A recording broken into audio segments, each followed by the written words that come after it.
Ce qui s'est passé la semaine dernière, ce n'était pas un sit-in. Les éléments factuels qui aujourd'hui sont sur la table de la justice et de la police renseignent qu'en réalité, les membres de ces partis politiques étaient munis de machettes, d'objets contendants, de cocktails Molotov, de pneus prêts à être brûlés pour incendier le palais du peuple. La décision n'était pas celle de venir faire un sit-in. La décision, c'était de priver le Congo non seulement d'un monument, mais de priver le pouvoir législatif d'un endroit où travailler. Tout ça pourquoi? Parce que simplement les députés font leur travail. Parce que simplement les élus sont en train de donner au peuple congolais un instrument par lequel ils seront questionnés sur des questions précises. Et cela est un acte prémédité parce que, quelques jours avant, Moïse Katumbi, l'un des sociétaires de C64, est passé exactement le 8 juin sur les antennes de la VOA. Qu'est-ce qu'il a promis exactement au pouvoir actuel? Des morts. Il a même cité Thérèse Kapangala qui avait été tuée. Il a promis des blessés. Il a promis le feu et la déstabilisation. Qu'est-ce qui est arrivé? Le feu, la déstabilisation et une tentative de nous priver de notre palais du peuple.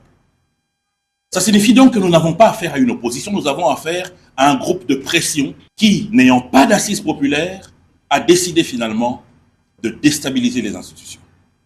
Et cela, en fil d'Ariane, pour donner beaucoup plus de pouvoir à ce que fait Kagame et l'ancien président Joseph Kabila dans l'est de notre pays. Dans leur rang, nous n'avons pas que des gens qui s'opposent à nous, nous avons aussi des amis. Qu'est-ce qu'ils nous disent? Ils nous disent que les leaders de ces groupes se sont auto-mutilés. Ils se sont eux-mêmes infligés des blessures pour justifier d'une part les moyens qu'ils ont reçus de leurs sponsors extérieurs, mais d'autre part aussi pour avoir des photos ensanglantées à vendre à la communauté internationale. Parce que jamais on n'a vu une balle être si précise. Tous sans exception sont blessés aux pieds. Pas aux bras, pas aux mains, pas au ventre, aux pieds. Et M. Martin Fayoulou, comme en 2016, blessé au même endroit à la tête. Même modus operandi, même pratique. Vendre le sang, déstabiliser le pays.